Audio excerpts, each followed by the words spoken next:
Good day, children. I hope you're all fine. I hope you're taking very good care of yourself and your families. Children, do you live in a free country? Yes, you are lucky. You're very, very lucky to be living in a free country. Can you tell me the date on which India became independent? Yes, absolutely right. 15th August 1947. And before that date, who was ruling over India? That's right, the British. The British came to India as traders. And from 1757 onwards, bit by bit, they started taking over our country. They started ruling over us. And in almost 200 years, they had taken over the entire country. And they became the rulers, and we, the natural inhabitants, the true inhabitants of India, we became their slaves. Can you imagine what it felt like to be treated as second-grade citizens? As animals? We were not given any rights. So much so that there were places where they even put up boards saying, dogs and Indians not allowed. They ill-treated our countrymen, and they enjoyed our riches. Children, our self-respect, our pride, our love for our country could not let this go on forever. We had to fight for our freedom. This freedom did not come easy, children. Thousands of Indians lost their lives to get this freedom for us. Millions fought for it. So you, the lucky ones who are born in a free country, who are living in a free country, owe this to those great freedom fighters of our country. And it wasn't just India, it was several other countries, including South Africa, who had to fight for their freedom. South Africa had to bear the yoke of foreign rule, the yoke of the white supremacy for 300 years. Today, let's study an excerpt from Nelson Mandela's autobiography, Long Walk to Freedom. This excerpt is given in our Class 10 English book, First Flight, where he writes about the freedom struggle of the black South Africans from the white supremacy. South Africa became independent on 31st May 1961. The British Empire there came to an end, but the country still suffered from apartheid.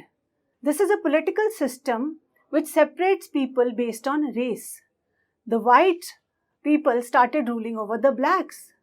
The blacks did not get equality in their own country. They were still not free. And Nelson Mandela writes about his country's walk to freedom and how they stood up against apartheid, how they were victorious over apartheid.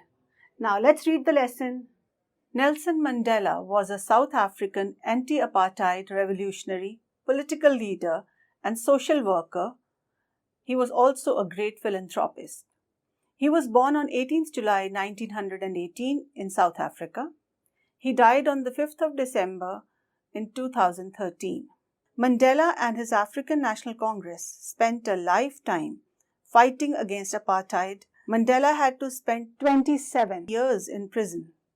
Finally, democratic elections were held in South Africa in 1994, and Mandela became the first black president of a new nation, as his party had won 252 out of the 400 seats. He served as president of South Africa from 1994 to 1999. He won many awards, like the Nobel Peace Prize in 1993, the Bharat Ratna in 1990, the Presidential Medal of Freedom in 2002, the Congressional Gold Medal in 1998, Lenin Peace Prize in 1990, Gandhi Peace Prize in 2001, and there were several other awards. He wrote his autobiography, Nelson Mandela, Long Walk to Freedom. This has also been made into a movie. Several films have been made on him. In this extract from his autobiography, Long Walk to Freedom, Mandela speaks about a historic occasion, the inauguration. 10th May dawned, bright and clear. For the past few days, I had been pleasantly besieged by dignitaries and world leaders who were coming to pay their respects before the inauguration. The inauguration would be the largest gathering ever of international leaders on South African soil. The ceremonies took place in the lovely sandstone amphitheatre formed by the Union Buildings in Pretoria. For decades, this had been the seat of white supremacy, and now it was the site of a rainbow gathering of different colors and nations for the installation of South Africa's first democratic non-racial government. Children, on what date was the inauguration? That's correct, 10th May 1994. From how many countries had the leaders come for the inauguration? Take a guess. From more than 140 countries. And what was being inaugurated? Yes, think about it. South Africa's first democratic and non-racial government was being installed.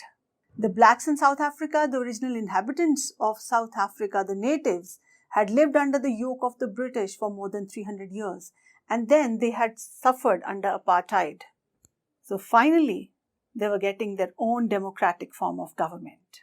Where did the ceremonies take place? Yes, in a lovely sandstone amphitheatre. This was formed by the Union Buildings in Pretoria. Children, the amphitheatre is a building without a roof with many rows of seats rising in the steps. Greece and Rome have such amphitheatres. They were used for entertainment as well as official programs. Sometimes they would even have bullfights and sword fights and several other competitions to test the strength of the participants there. Children, can you tell me if we have any sandstone buildings in India? Yes, we do. Okay. The Red Fort of Delhi and Agra, the Rashtrapati Bhavan, the Parliament House. Yes, the palaces of Jodhpur, Jaisalmer, Bikaner. Very good. Yes, we have a lot of sandstone buildings in India. Rather, sandstone can be found almost all over India, most of all in Rajasthan. Children, how was the amphitheatre the seat of white supremacy? The white did not let any colored people enter there. Why does Nelson Mandela call 10th of May an autumn day? This is because South Africa is in the southern hemisphere and May is autumn in the southern hemisphere. Children, why has Mr. Mandela called it a rainbow gathering of different colors and nations? Yes, because the people who are gathered there are from more than 140 countries. They were of different colors, races, and religions. On that lovely autumn day, I was accompanied by my daughter Zinani. On the podium, Mr. de Klerk was first sworn in as the second deputy president. Then Thabo Mbeki was sworn in as the first deputy president. When it was my turn, I pledged to obey and uphold the Constitution and to devote myself to the well-being of the Republic and its people. Children, who was the first deputy president? Thabo Mbeki. And who was the second deputy president? Yes, Mr. de Klerk. What did Mr. Mandela pledge to do? Yes, he pledged to obey and uphold the Constitution and to devote himself to the well-being of the Republic and its people. What is a republic? It is a form of government in which a state is ruled by representatives of the citizens. Children, Nelson Mandela gives a very powerful speech to the assembled guests and the watching world.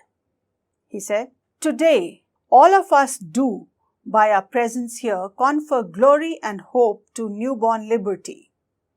Out of the experience of an extraordinary human disaster that lasted too long, must be born a society of which all humanity will be proud. We, who were the outlaws not so long ago, have today been given the rare privilege to be host to the nations of the world on our own soil. We thank all our distinguished international guests for having come to take possession with the people of our country of what is, after all, a common victory for justice, for peace, and for human dignity. We have at last achieved our political emancipation.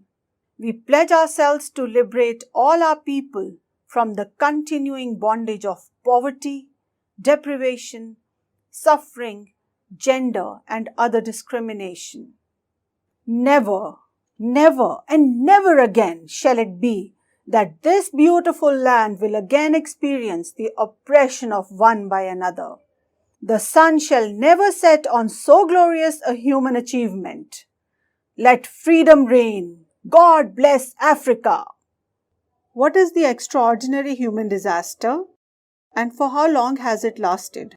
Yes, it is apartheid and foreign subjugation, and this has lasted for over 300 years.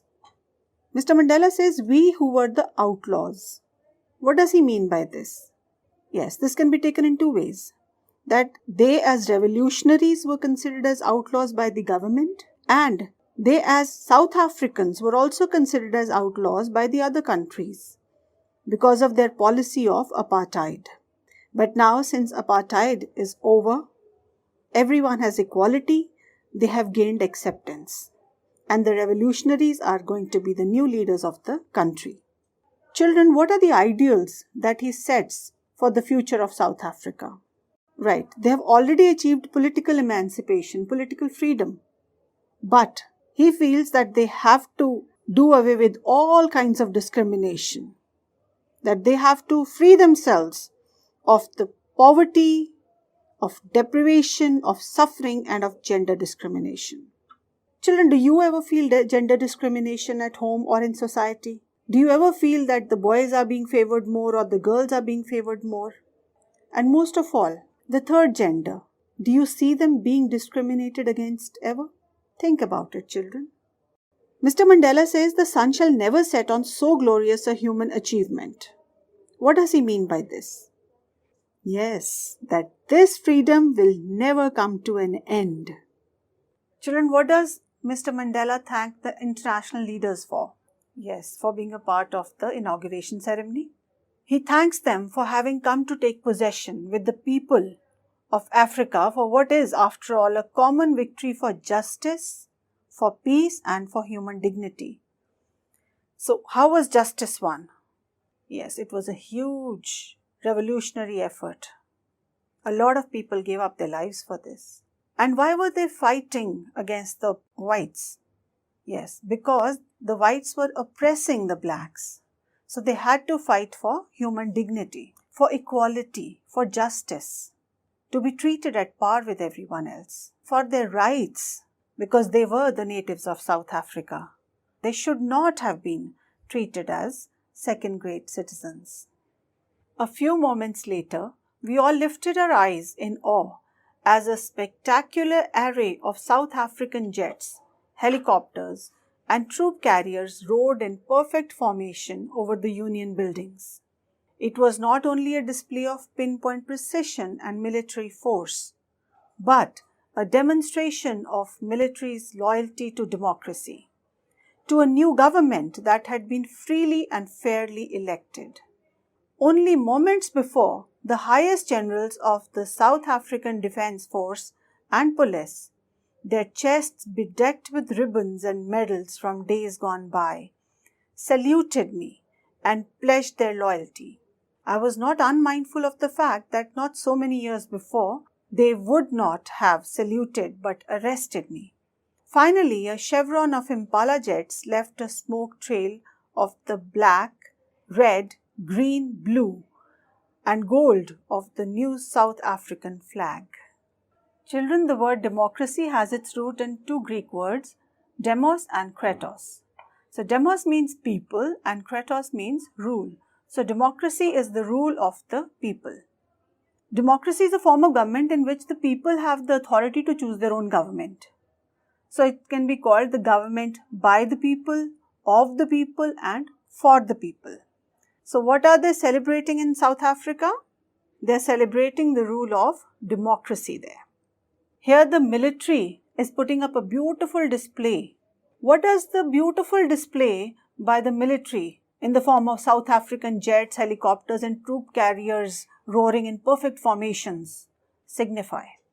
Yes, children, it signifies the military's loyalty to democracy, to the newly formed democratic government, which has been freely and fairly elected. Earlier, the same military stood by the white supremacy, the government of the white. But now it is standing by the government of the people. Children, what did the military generals do? And what is different about their attitude? Yes, the military generals saluted Nelson Mandela and they pledged their loyalty to him and his government. And what is different is that these same generals had served with the previous government. And at that time, they had treated these people like revolutionaries and they would have arrested Mandela and his comrades. What were the colors of the smoke left by the Impala jets? Yes, black, green, red, blue and gold. And what was special about these colors? That's right, they were colors of the South African flag. The day was symbolized for me by the playing of our two national anthems and the vision of whites singing Nkosi Sikelel' iAfrika and blacks singing They Stem, the old anthem of the Republic. Although that day neither group knew the lyrics of the anthem they once despised, they would soon know the words by heart. Children, why are two national anthems being sung? Yes, that's right. So, They Stem is the national anthem of the whites and Nkosi Sikelel' is the national anthem of the blacks. And at this time, both of them are being sung to show that both are equal, that South Africa believes in the equality of its people. Nelson Mandela has firm faith that the people of his country, whether they were white or black or any other color, would grow to love each other, they would care for each other and they would respect each other. And that is how they would also be respectful of each other's national anthems. For after all, they both celebrated South Africa. Nkosi Sikelel' iAfrika was written by Enoch Santoga in 1897. On the day of the inauguration, I was overwhelmed with a sense of history. In the first decade of the 20th century, a few years after the bitter Anglo-Boer War and before my own birth, the white-skinned people of South Africa patched up their differences and erected a system of racial domination against the dark-skinned people of their own land. The structure they created formed the basis of one of the harshest, most inhumane societies of the world. Most inhumane societies the world has ever known. Now, in the last decade of the 20th century and my own 8th decade as a man, that system has been overturned forever and replaced by one that recognized the rights and freedoms of all peoples, regardless of the color of their skin. Children, between whom was the Anglo-Boer War fought? It was fought between the British Empire and the Boer states, which were the Orange Free State and the South African Republic. Can you guess why this war was fought? It was fought because diamonds and gold were discovered there, and everyone wanted to get hold of those. What is this system of racial domination of the white-skinned people against the dark-skinned people called? Yes, you know the word? Yes, it was apartheid. This was a terrible system. It was very inhuman. It was cruel to treat others in such a horrible manner. And now in the last decade of the 20th century, what year that he's talking about it? Yes, they are in the year 1994. That is why it is in the last decade of the 20th century. And how old was Nelson Mandela? Yes, he was in his 70s. So that's how he calls it his 8th decade. Right. And what kind of a society, what kind of a nation have they built up now? Now they have a democratic setup where all the people, whatever the color of their skin, will be considered as equal. That day had come about through the unimaginable sacrifices of thousands of my people, people whose suffering and courage can never be counted or repaid. I felt that day, as I have on so many other days, that I was simply the sum of all those African patriots who had gone before me. That long and noble line ended and now began again with me. I was pained that I was not able to thank them and that they were not able to see what their sacrifices had wrought. So here he talks about all the national patriots who had come before him, all the freedom fighters who had fought for the freedom of South Africa. Because you do not get freedom in one day. These people fought for 300 long years to be free of the rule of the white-skinned people. And in the white-skinned people, it was both the British as well as the Dutch. In India also, we've had a very long rule of the British, and for almost 200 years, as long as the British were trying to rule over us, our Indian patriots were fighting for the freedom of our country. So our histories are very similar, Africa's as well as ours. We all wanted freedom, we all wanted equality. Children, this is all for now. We will study the rest of the lesson in the next session. And in the meantime, I'd like you to collect pictures of the freedom fighters who fought for the freedom of India and make a beautiful collage with it. And in case you can't find the pictures, you could draw some or you could write about them.